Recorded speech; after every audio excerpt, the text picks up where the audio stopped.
gostaria de agradecer a Teolinda, né, pela grande honra de ter me convidado para apresentar o livro dela. Além de honra, é um desafio muito grande.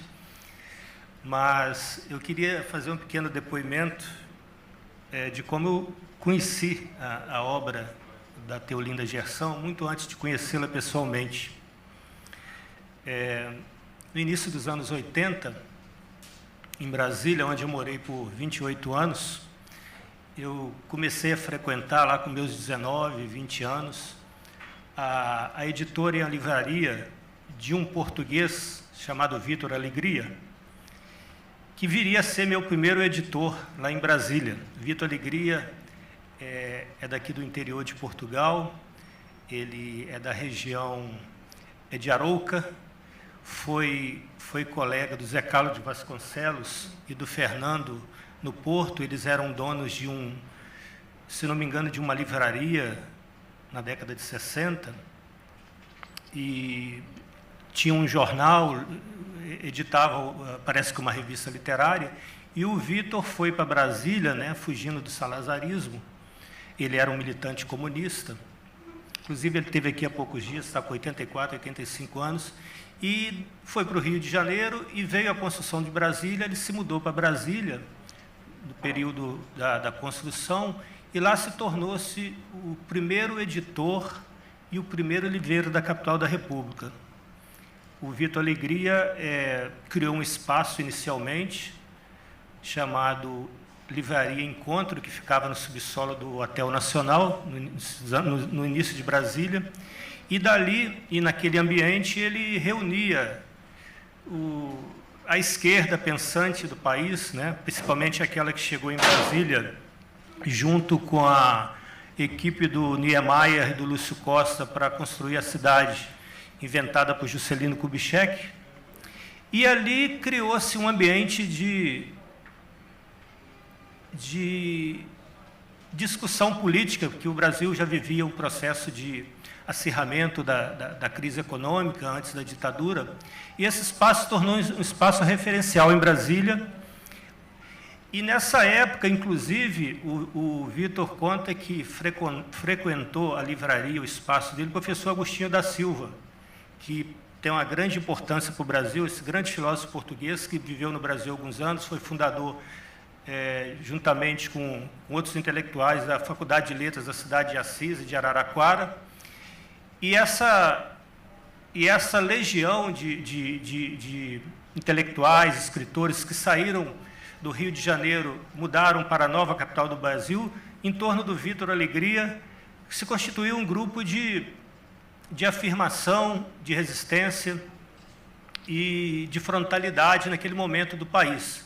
E o Vítor foi a primeira pessoa que levou para Brasília uma bibliografia de escritores portugueses, até então desconhecidos no país, porque era muito raro você conseguir o acesso a livros de autores portugueses, a não ser os canônicos, como Fernando Pessoa, Eça de Queiroz, Camões, que era estudado nas escolas e havia na exigência pedagógica, você encontrava facilmente nas livrarias. E o Vítor Alegria levou para lá outra geração de escritores contemporâneos.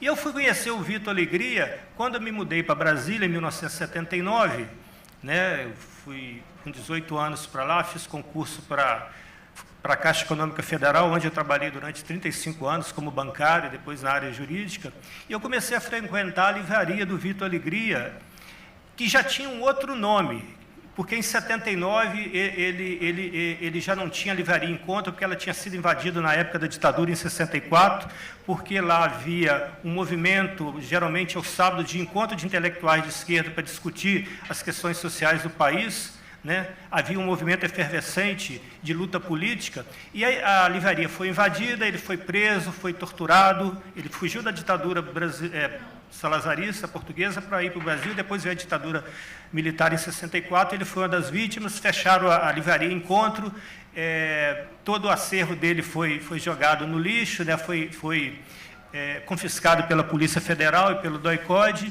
e anos depois ele reabre um novo espaço, editora Tesauros, E a partir desse momento é que eu conheço o Vitor Alegria. Passei a frequentar a livraria dele, né? Eu ainda não tinha livros publicados, colaborava apenas em alguns jornais, era novo, ainda não tinha segurança ainda da escrita, mas o contato com os intelectuais e com os escritores que gravitavam em torno do Vitor Alegria me fez ter contato com uma outra realidade, né?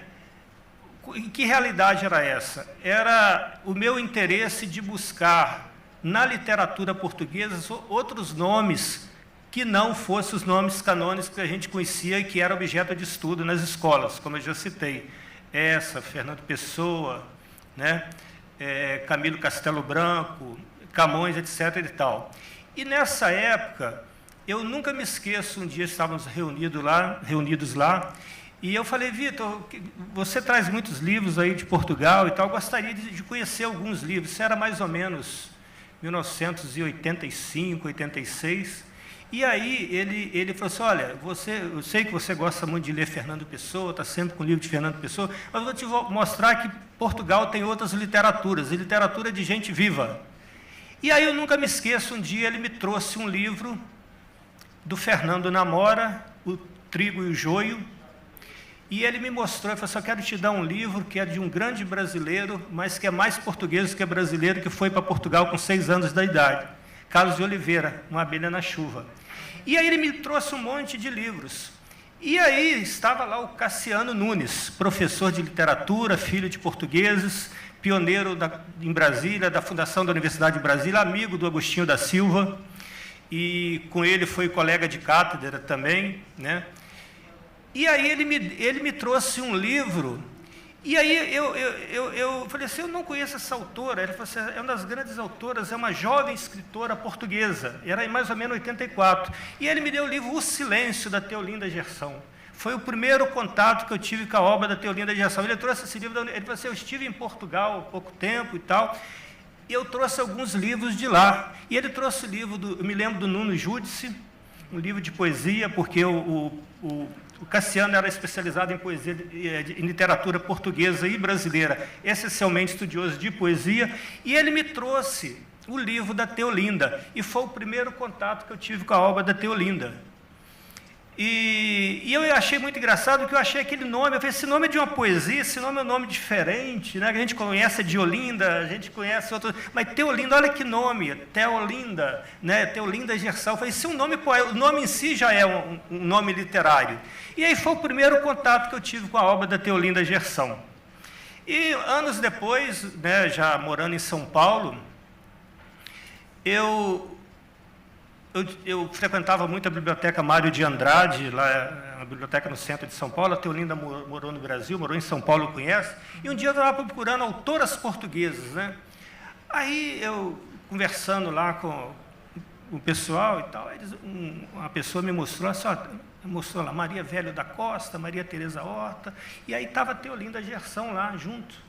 No meio eu redescobri a Teolinda, quanto tempo que eu não via falar nela. Aí foi quando eu descobri um livro dela, Os Guarda-Chuvas Cintilantes. Foi o segundo livro da Teolinda que eu li. E aí eu fui procurando outras coisas da Teolinda, e aí me veio depois A Árvore das Palavras, foi o terceiro livro dela que eu li. Eu fui percebendo, né, a vitalidade de uma narrativa que me aproximava muito em seu sentido mais amplo, né, de linguagem, não apenas como aquele que sabe contar uma história, mas que sabe, acima de tudo, usar a grande argamassa para se contar uma história, que é a linguagem. E a Teolinda me impressionou por essa capacidade de articulação, de todo um arcabouço lexical, de toda uma construção metafórica, de simbologia, uma literatura que, para mim, inicialmente parecia meio labiríntica, né, porque não seguia uma linearidade, mas um certo onirismo da linguagem, e que me encantava por produzir, por provocar em mim uma certa epifania. Eu sempre tive comigo isso, eu nunca me esqueço, um dia um professor me disse na faculdade de Direito, né, que ele falava que tudo na vida era linguagem. E ele falava assim, os senhores, quando redigirem uma petição, tenham cuidado com a linguagem, porque o senhor não precisa, os senhores não precisam decorar a lei, os senhores precisam entender a lei, e para decodificar a lei, vocês têm um instrumento chamado linguagem, e linguagem é tudo, e nenhum juiz gosta de ler uma petição mal escrita. E aí eu carreguei para a vida toda essa relação profunda com a linguagem, e eu percebi que em literatura, linguagem é o essencial. Às vezes, nem sempre você escreveu uma história, você está se interessando por aquela história, mas a linguagem te carrega como um rio, como um fluxo semântico tão importante, que a história, às vezes, nem te interessa. Às vezes é uma história banal, mas ela é contada com tamanha intensidade semântica que você se encanta com aquela literatura. E eu vejo isso na literatura da Teolinda. Depois eu cheguei a Portugal e comecei a conhecer melhor a Teolinda, os livros mais recentes. Eu não sei se a Teolinda se lembra, mas a primeira vez que nós nos encontramos aqui, logo que eu me mudei, nós nos mudamos aqui para Portugal, eu e minha esposa, que está aqui, que também é escritora, o primeiro contato que eu tive com a Teolinda foi no início de 2017, que foi no lançamento do Antônio Torres na Livraria Feran.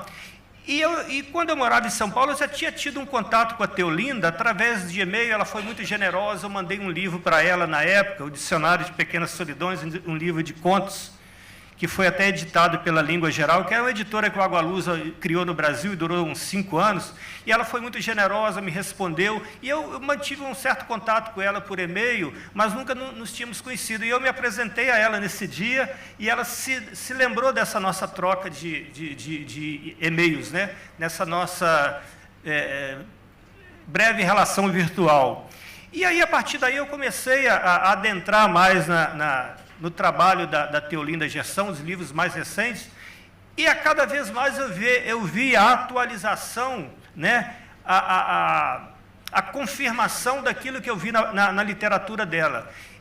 Quando eu lia os livros da Teolinda, eu percebi isso, ela faz parte de uma família de narradores, de prosadores, né, muito distinto, uma família muito distinta, a família quase eu diria, rara, daqueles que trabalham profundamente a linguagem, né?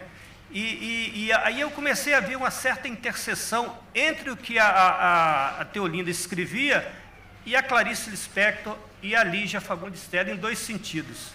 Primeiro, a intensidade, a densidade das histórias que a Teolinda escreve, seja no conto ou na narrativa longa, né, no romance, na novela, tinha aquela densidade, aquela intensidade que eu encontrava, né, aquela tensão, e às vezes aquela claustrofobia que eu encontrava na literatura da Clarice Lispector, mas amalgamada por uma outra realidade que eu vou encontrar na literatura da Lígia Fagundes Telles, que é a linguagem poética, o trabalho de linguagem, aquele arcabouço, aquele repertório metafórico, simbólico, né? A palavra, dentro dos procedimentos narrativos da Teolinda, eles são muito bem cuidados, de uma sofisticação, de uma riqueza, nada falta e nada sobra, não há excesso, não há malabarismo de linguagem, ela faz um trânsito entre várias vertentes narrativas. Dentro do que ela escreve, tem o social, tem o lírico, tem o político, tem o transcendente, tem o mitológico, né? E, às vezes, sem erguer nenhuma bandeira, sem erguer nenhum panfleto, ela já está assimilando na sua literatura temas que hoje estão emergentes, que são detectáveis hoje na literatura que se faz de engajamento, seja na literatura portuguesa ou na literatura brasileira, as literaturas de pauta. Então, ela já vem trabalhando determinados temas ligados, por exemplo, aos conflitos humanos, né? Como nesse romance, que há a questão daquela dúvida sexual do Jerônimo e tudo, né? E ela já vem trabalhando temas ligados a essas preocupações, essas inquietações metafísicas do ser, a crítica da vida burguesa, né, dos padrões de comportamento, tudo isso é muito bem trabalhado na obra dela. E isso, para mim, foi uma descoberta fundamental na obra da Teolinda. E eu fiquei muito feliz quando eu a conheci pessoalmente, e eu vi que a literatura também é o reflexo do ser, né? A beleza da mulher também se traduz na beleza do texto, né? E isso aí, eu acho que você transfere para a sua escritura, né, para o seu processo criativo, essa sua expressão íntima, o seu espírito, o seu olhar sobre o mundo, né, o seu espírito do tempo, né? E era um pequeno depoimento que eu queria fazer antes de falar um pouco sobre né, esse romance, as impressões que eu tive dele, porque para introduzir, para ver. Eu não cheguei hoje na obra da Theolinda, eu realmente procurei conhecer a obra dela ao longo do tempo, desde aquele primeiro insight lá em Brasília, né, do encontro da livraria do Vitor Alegria, que me colocou em contato com outras obras também da literatura portuguesa, como Fernando Namora, Miguel Torga, que inclusive viveu no Brasil alguns anos, na sua adolescência, dos 15 a 20 anos. Ele morou numa cidade chamada Leopoldina, que é vizinha da minha cidade, Cataguases, né? E aí, essas confluências, essas interseções, me aproximaram de uma outra literatura completamente desconhecida no Brasil. Aí eu vim conhecer a obra da Theolinda, da Lídia Jorge, da Fiamma, da Maria Velho da Costa, Maria Teresa Horta, há uma infinidade de autores aqui da maior importância, que, não fazendo parte do grande mainstream, né, que é badalado, que é bafejado e censado pela grande mídia, eu acho que é uma literatura que supera em todos os sentidos que a gente tem visto hoje badalado na imprensa. Eu acho que há autores aqui que completamente desconhecidos do Brasil, mas que estão num patamar superior, estão no altar, para mim estão no altar da dignidade literária, por representarem uma grande potência criativa. E a Theolinda está nesse altar para mim, ao lado de um Fernando Campos, que é outra que eu descobri quando cheguei aqui. Eu não conhecia Fernando Campos, eu descobri no ano em que eu cheguei aqui. Quando eu descobri, foi porque ele morreu e saiu a notícia dele. Eu fui procurar a obra do Fernando Campos e descobri impressionante. Nossa, como um autor desse ainda ninguém conhece no Brasil, né? E tem Antônio Ramos Rosa, Luísa Neto Jorge, Fiamma, Cesarini e O'Neill, né? São autores realmente que não chegam ao grande público brasileiro, embora sejam de interesse, de pesquisa e de imersão pelos círculos acadêmicos, né? Então, a pena que essa grande literatura que se faz em Portugal, como também que se faz no Brasil, completamente desconhecida da mídia, né? E essa pequena introdução foi apenas para dizer do prazer que eu tenho ao estar aqui ao seu lado, né? Foi uma honra muito grande ser convidado para participar aqui desse evento. Aqui eu estou entre escritores, está o Diniz Machado, está o Sarmento, está a Eutânia, minha esposa. São pessoas que realmente fazem parte dessa grande literatura que se produz hoje em Portugal e que, infelizmente, a grande mídia não dá atenção, né? Mas isso aí é outra questão, é questão de mercado, e não é o mercado que faz a literatura. O que faz a literatura é a grande literatura. E então, eu gostaria apenas, a título de introdução, né, tecer essas considerações acerca do meu acesso à literatura da Theolinda, né? E estou muito feliz que a obra dela está sendo reeditada pela Porto. Isso aí. E agora eu vou ler umas pequenas impressões que eu fiz sobre essa obra, que eu ainda não tinha lido, mas que me impressionou profundamente pela pulsão que ela traz em si, né? O Cavalo de Sol, de Theolinda Gerson, traz em seu escopo narrativo a preocupação com os dilemas dos relacionamentos amorosos e impulsos dos afetos e da sexualidade, neles embutidas contradições e impossibilidades, num tempo em que os tabus eram condicionamentos que interditavam propriamente a felicidade, sobretudo numa sociedade regida por uma moral burguesa, como a retratada nesse recorte de uma família do início do século passado. Nesse livro, como se percebe em toda a bibliografia de Theolinda Gerson, o texto fala mais por seus silêncios e insinuações do que pela linearidade de uma narrativa que coloque a nu as tensões que procura elucidar. Como numa sequência de palimpsestos, a história vai se deslindando pelo não dito, pela contemplação de um mundo não visível, mas intuído, quando as palavras não carecem de dizer tudo, mas a atmosfera e a ambientação entre o enigmático e o claustrofóbico, como esfinges a serem decifradas, é que norteiam as pistas para o leitor, no cipoal de contradições que vão surgindo na vida dos personagens. Enredado na trama entre os primos Jerônimo e Vitória, êmulo de uma história que carrega outras histórias, o casamento que se anuncia no espaço de uma casa, nesse universo pequeno burguês e patriarcal, movido por dogmas e sentimentos difusos, a amada vai sendo consumida num joguete, entre marchas e contramarchas de Jerônimo, que parece nunca chegar ao deslinde da relação. Vitória se apresenta como o fetiche que ele vai arrastando socialmente, num amor confuso, entremeado de conflitos, transgressões ocultas e um erotismo camuflado numa sexualidade indefinida ou em desordem. A história desenvolve-se num ritmo em que a harmonia entre forma e conteúdo, a simbologia dos movimentos do cavalo metaforiza-se nos próprios capítulos, passo, trote, galope, salto, como se fosse a grande corrida numa disputa pela vida ou contra a morte, ou as fases de um percurso no desconhecido, até o encontro com a fatalidade que a velocidade da emoção e os percalços dos desenganos vai determinar. Essa história poderia se passar no interior de qualquer país, tanto numa Portugal às margens do Tejo, ou no Nordeste de um Brasil profundo e arcaico, pois ela carrega em si mesma a mitologia, o inconsciente individual e coletivo, e nisso está o caráter da universalidade dessa obra, por contemplar questões encontradiças nas relações humanas, familiares, sociais, desde os princípios dos tempos. Eis aí a humanidade que essas histórias guardam entre si, por serem tributárias de nossas próprias trajetórias, em que dramas e dilemas comunicam-se numa ancestralidade que atravessa a cultura do patriarcado.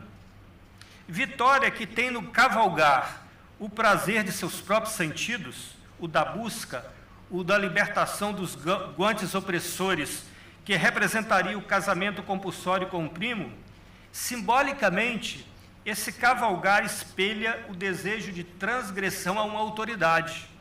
Sob a crina da insubmissão, a tentativa de escapar a leva a territórios inexplorados. Ela, que órfã desde cedo, é absorvida na casa da cabeça de cavalo, crescendo junto com o primo Jerônimo, que por implícito sortilégio é prometido ao casamento.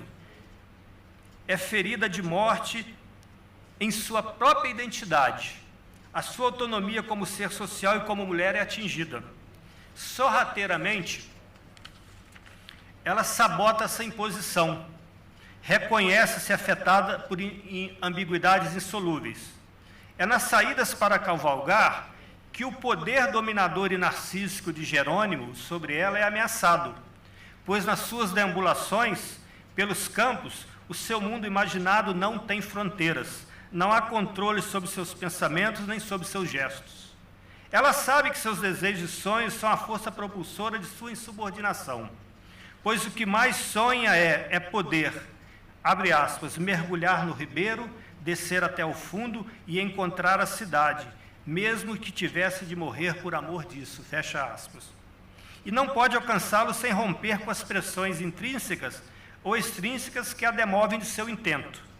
O horizonte da cidade é a sua alforria, e é fora da casa da cabeça de cavalo, onde pode promover a ruptura com velhos padrões, que ela se situa.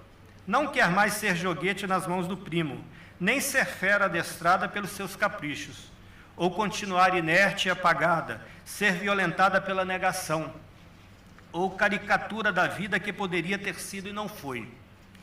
Não compactua ser como aquele inseto fossilizado, preso numa pedra de cristal, aquela que lhe foi oferecida como anel de noivado.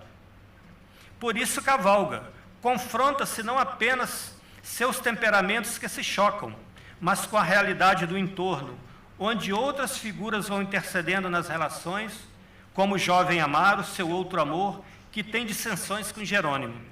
Este, por sua vez, mantém relações com a jovem Melícia, viúva e de comportamento reservado. Jerônimo caminha dividido entre o amor por Vitória e um sentimento difuso em relação a Amaro, que ao fim será desvendado pela própria Vitória, que reconhece em meio à confusão que nele habita um embate íntimo, um ser com uma neblina, animal acossado pela luz e presa de si mesmo e de seus instintos e preconceitos. Diz ela, porque a tristeza fazia parte dele como uma ruga na fronte, uma ferida oculta em que ele jamais deixaria alguém tocar.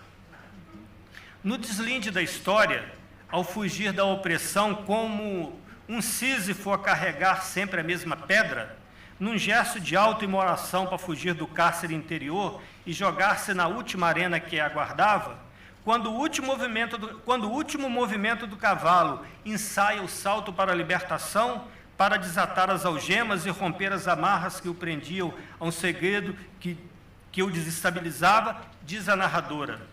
Incauto, no meio do outeiro, ele era presa, desprevenida e cercada, porque era ela e não ele a caçadora.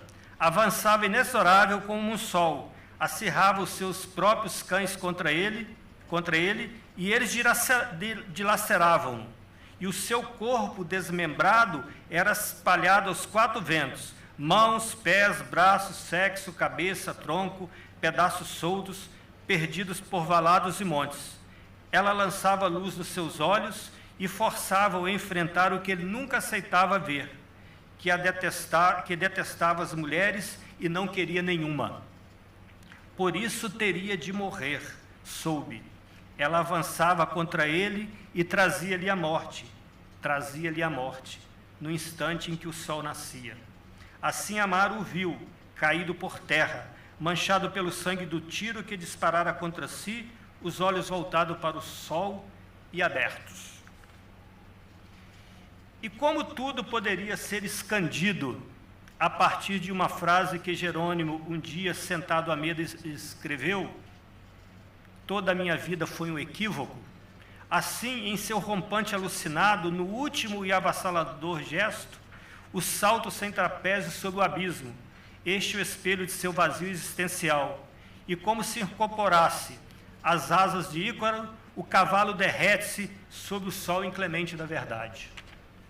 Um livro no qual a autora realiza uma tessitura do que a própria vida entremeada no doméstico e no urbano, com suas contingências, condicionamentos e dissimulações, que em sua estrutura fragmentária é atravessada por recortes de cenários exteriores e expansões do espírito e do pensamento dos personagens, no contraponto entre luz e sombra, entre paradoxos e possibilidades.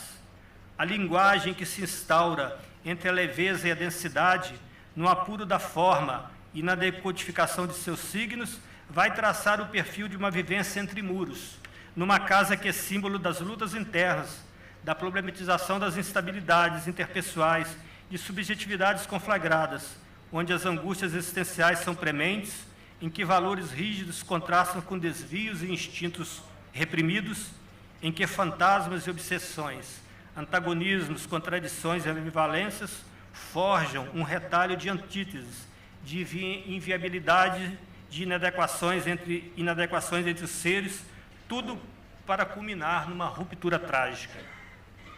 Nessa escrita visceral, o Cavalo de Sol coloca-nos diante de uma autora que radicaliza não só as suas reflexões do ser em seu tempo e o seu lugar, com seu desejo e suas crises, e também seu desconforto, suas fissuras, seus escalonamentos de valores,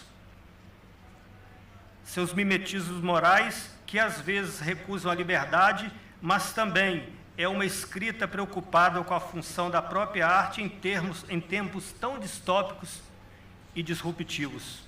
E no seu empenho pela linguagem, podemos dizer que a autora, entre o rigor técnico e o experimentalismo, renova e inova sem desprestigiar a tradição. Confere a ela um estatuto primordial, elevando-a a um extremo virtuosismo. Teolinda provoca no leitor aquela sensação já descrita por Roland Barthes, para quem, abre aspas, a linguagem é como uma pele, com ela eu contato os outros. Eu me interesso pela linguagem porque ela me fere ou me seduz. Somos alcançados pela sensibilidade criadora de Teolinda naquilo que ela empresta de mais impactante à linguagem, seja na clave intimista ao contar uma história, seja na formatação de seus processos criativos, ou na inventividade propulsora de símbolos e metáforas, pois transcende o mero registro ficcional, ultrapassa o requinte das enunciações e o flagrante dos detalhes do cotidiano social e minudências do humano ao transformar o trivial ou corriqueiro em alta literatura. Na sua rigorosa oficina, na qual maneja com sofisticação os artefatos narrativos, com simplicidade e clareza, persegue todas as possibilidades de comunicação da palavra.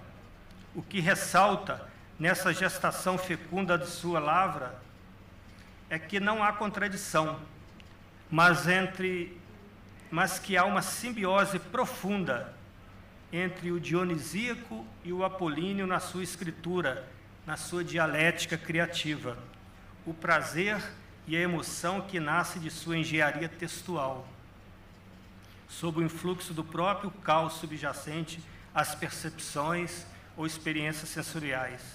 Funde-se com a racionalidade e a racionalidade de uma consciência ética e estética do próprio ato criador. Uma necessidade ontológica de explicar o que está submerso não no mundo do real e no aparente, mas nos subterrâneos dos sentidos. Na beleza do que Teolinda cria, emerge a responsabilidade de um texto que é também um compromisso com a verdade, seja ela pessoal ou social, do qual a literatura é tributária da imanência das ideias.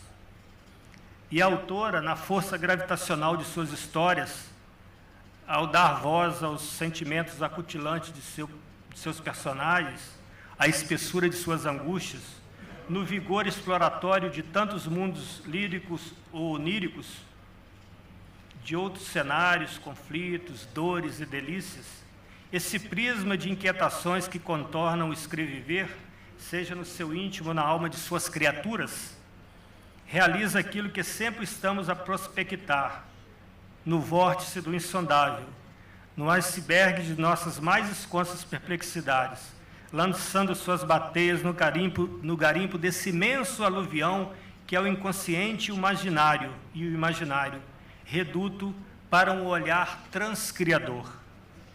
Creio que Teolinda Gerson, não só aqui, mas em todos os seus livros, no conto e no romance, vale aqui destacar, todos eles amalgamados por uma intrínseca, exuberante e cristalina torrencialidade poética, em que percebe-se uma incessante busca não de resposta às contendas ou passivos da realidade, mas a formulação de novos questionamentos, está a nos dizer, na mesma direção do que referiu-se Lacan em seu seminário número 20, escrevo a partir do que não pode ser escrito.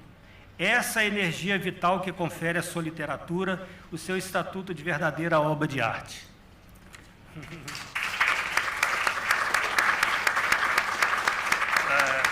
Obrigado.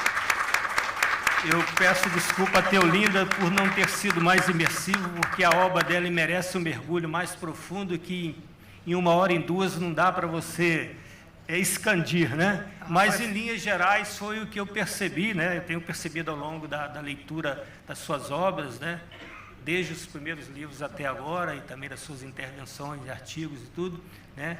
Essa profunda relação dela com aquilo que dizia o Drummond, o sentimento do mundo, né? O sentimento do mundo é aquele que perpassa todas as relações. E ela capta, né? Ela faz uma sondagem muito profunda nesses dramas, nesses dilemas, nesses conflitos internos do próprio ser, né? Que estão no escopo da vida de seus personagens. Eu acho que a literatura da Teolinda Gerson, ela tem uma propulsão existencialista muito grande. e ela busca uma polifonia temática em todas as suas obras, seja no conto, seja no romance. E isso é o que a coloca entre as grandes vozes, né, eu não digo da literatura de língua portuguesa, do mundo lusófono, mas da literatura mundial. Eu acho que a Teolinda está nesse panteão em que estão grandes nomes, como Emily Dickinson, como Nathalie Sarraute, como Simone de Beauvoir, como a Lídia Jorge, a Agostina Bessa Luiz. Se eu for citar tudo, eu vou cometer muita injustiça, mas eu acho que ela está dentro não é a literatura mundial, a literatura feita pelo ser humano, não é a literatura feita pela mulher ou pelo homem, é pelas pessoas que sabem que têm um compromisso ético, estético com a realidade, com a sua expressão, o seu inconformismo, porque a literatura é inconformismo. Literatura é aquele espaço, aquela instância em que você pode expandir as suas perplexidades. Eu acho que os temas estão todos aí nos livros da Teolinda Gerson. E ela, como eu diria, uma ourives da linguagem, uma trabalhadora, né, que faz um verdadeiro trabalho de artesanato, porque literatura não é apenas contar uma história, é saber contar uma história. E saber contar uma história é o quê? É saber a linguagem, saber usar a linguagem, os artefatos da linguagem. E a Teolinda tem esse grande mérito, né, que é uma das grandes estilistas da língua portuguesa. Enriquece essa língua, né, falada aí por mais de 400 milhões de pessoas no mundo. Então, eu fiquei muito feliz de poder ler esse livro e apresentar aqui, estar ao lado de queridos colegas aqui de literatura, né, e saber que, né, a língua portuguesa tem autores que nada devem aos grandes nomes do cânone da literatura mundial. Eu acho que Teolinda está ao lado de um Faulkner, está ao lado de um Dostoiévski, está ao lado de tanta gente que fez o cânone da ficção mundial, né, porque ela representa essa imersão na condição humana, na reflexão sobre os dramas, sobre os dilemas individuais e coletivos. E, acima de tudo, né, além do trabalho de uma contadora de histórias, é também uma estilista da linguagem. Então, fico muito feliz de, quando cheguei em Portugal, há pouco mais de 5 anos, ter tido contato pessoal com a Teolinda, de quem eu conhecia apenas os livros, né, com os quais eu já me encantava no Brasil. Então, esse convite para mim foi uma honra e um desafio. Espero não tê-la frustrado, ter tentado, da melhor maneira possível, expandir, né, e mergulhar e fazer uma imersão, né, nesse grande monumento estético que é a sua criação literária. E esse romance, né, reeditado, né, agora com a chancela da Porta, eu acho que é uma ótima oportunidade para celebrar uma carreira vitoriosa e que honra muito, não a literatura lusófona, mas a literatura mundial, a literatura de todos os tempos, a literatura que tem um caráter universal, porque toca nos dramas, os dilemas, das inquietações, as inquietações físicas, metafísicas, psicológicas, geográficas, políticas, porque também é um livro político, né? Eu acho que a literatura também ela aborda determinadas questões que estão aí na ordem do dia. E a Teolinda é um orgulho para a literatura que se produz contemporaneamente hoje no mundo. Muito, muito obrigada. Ronaldo, já vou falar consigo. Antes de mais, queria dizer que aqui agora o meu papel é muito agradável e muito fácil, é agradecer a todos aqueles que vieram num dia de tanto calor e, com certeza, deixando para trás muitos outros afazeres. Fico muito, muito feliz por ver aqui tantos amigos, alguns escritores, como o Luís Filipe Sarmento ou a Eltânia André, que é mulher do Ronaldo e que é escritora e psicanalista, além disso, e eu sou fã dos livros de ambos. E também fico muito, muito feliz por encontrar a pintora Maria Gabriel, que é minha amiga há muitos anos, e, enfim, tantos amigos, que a Maria Coutinho, que está ali, enfim, fico muito, muito grata pela vossa presença. Chega-se a uma altura da vida em que nós reparamos que os nossos amigos, infelizmente, já cá não estão. E, por vezes, isto acontece também quando somos muito, muito mais novos. Quer dizer, vemos pessoas de quem gostamos muito desaparecer. E cada vez damos mais valor às pessoas que compõem a nossa vida e que fazem parte do nosso convívio, das nossas conversas, dos nossos diálogos e que são cada vez mais importantes para nós. E mesmo eu gosto muito do contacto com os amigos do Facebook, que às vezes, como também é o caso hoje, encontro depois pessoalmente nestas situações. O meu marido, que está ali e a quem eu devo muito apoio, porque não é fácil ser escritora, e há muitos dias em que nós nos vamos abaixo e dizemos, mas isto que eu estou a escrever se calhar não tem interesse para ninguém, e é muito bom termos a família como suporte. Houve um livro meu chamado Os Teclados, em que há um diálogo imaginário entre uma jovem candidata a pianista e uma escritora de meia-idade, de quem ela lê uma entrevista, uma vez que está à espera no dentista, e encontra na revista a entrevista com a escritora, e compara a visão do mundo de uma e de outra.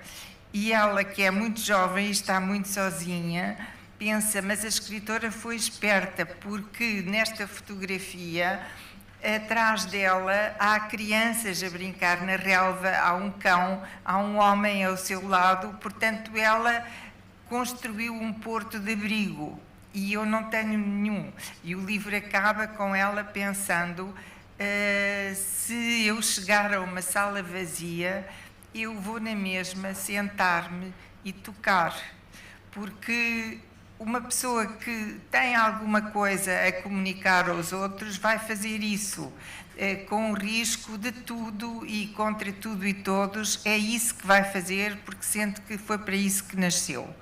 Mas, obviamente, não é fácil, e eu acho que é uma grande felicidade quando se tem o apoio da família. Hoje, para representar a família, além do meu marido, está a filha mais nova, que eu fico também muito feliz, e sei que todo o resto da família gostaria muito de aqui estar também. Mas a filha mais velha mora fora de Lisboa, o neto mais velho está num curso de piloto, portanto anda por aí, atrapalhadíssimo que está a exames, e o mais novo está a fazer um mestrado em escultura em Zurique.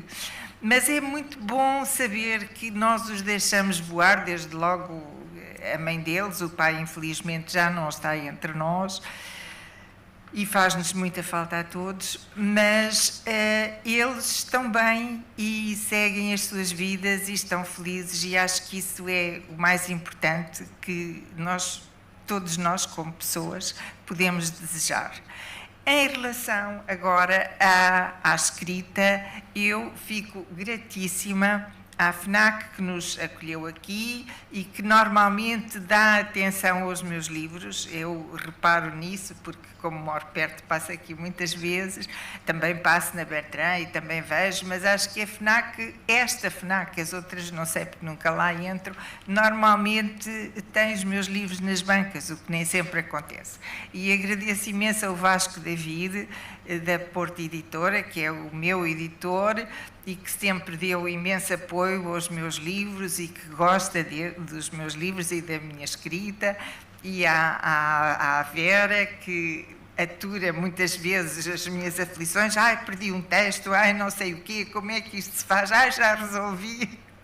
Porque eu sou um desastre com a informática e a Vera tem muita paciência para maturar.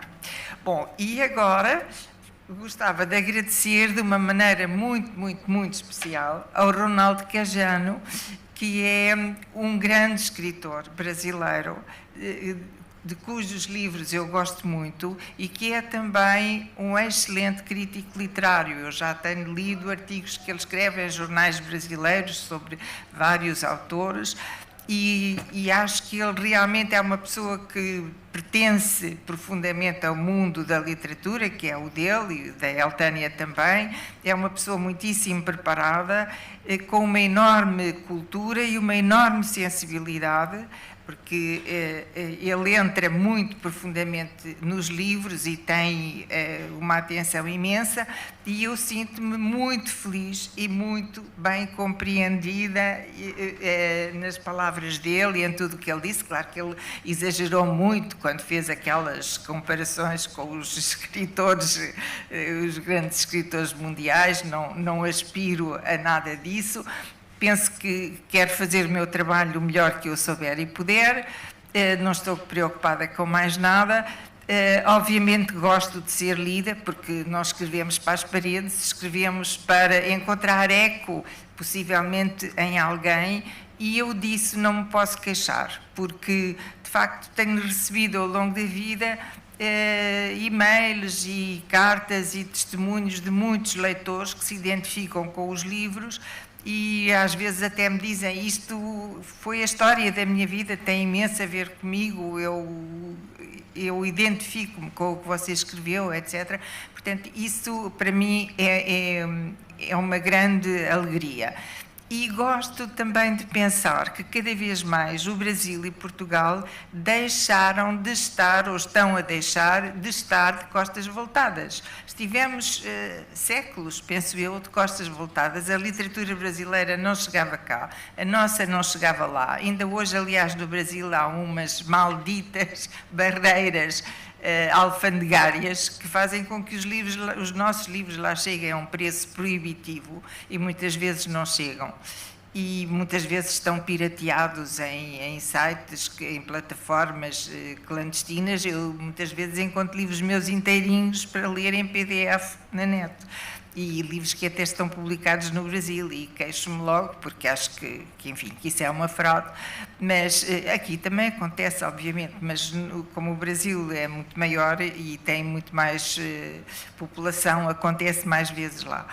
Mas é muito bom que haja este intercâmbio e que nós comecemos a conhecer a literatura de um lado e do outro do Atlântico, porque, de facto, falamos a mesma língua, usamos-la de forma diferente, como noutros continentes. Na África, por exemplo, se usa de outra maneira, ou na Ásia, em Timor.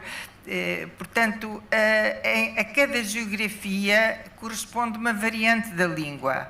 Portugal não tem hegemonia nem uma posição mais alta, não é dono da língua de modo nenhum. Todos somos, todos aqueles que a usam e a falam são seus donos, seja em que país for, portanto estamos todos ao mesmo nível, mas o uso que fazemos da língua é diferente. E eu gosto muito de ler a literatura brasileira, e lia desde muito cedo, porque acho que os escritores brasileiros transfiguram a língua. Quando eu leio, sei lá, um João Guimarães Rosa, ou a Clarice Lispector, ou a Lígia Fagundes Teles, que o Sérgio citou e que eu até cheguei a conhecer pessoalmente uma vez em Paris, num salão de livro, ou o António Torres, que eu acho que é um enorme escritor, até apresentei aqui em Portugal um livro dele, ou Essa Terra, ou o Inácio Loyola Brandão, ou a Nélida Pinhon, enfim, grandes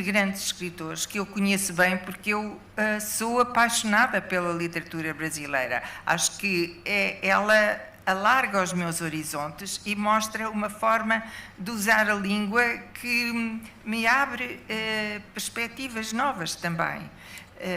E isso para mim é muito importante. Claro que leio também livros franceses, ingleses e alemães, mas é diferente quando é a nossa língua usada de outra maneira. É uma descoberta de outra dimensão, e isso é muito enriquecedor.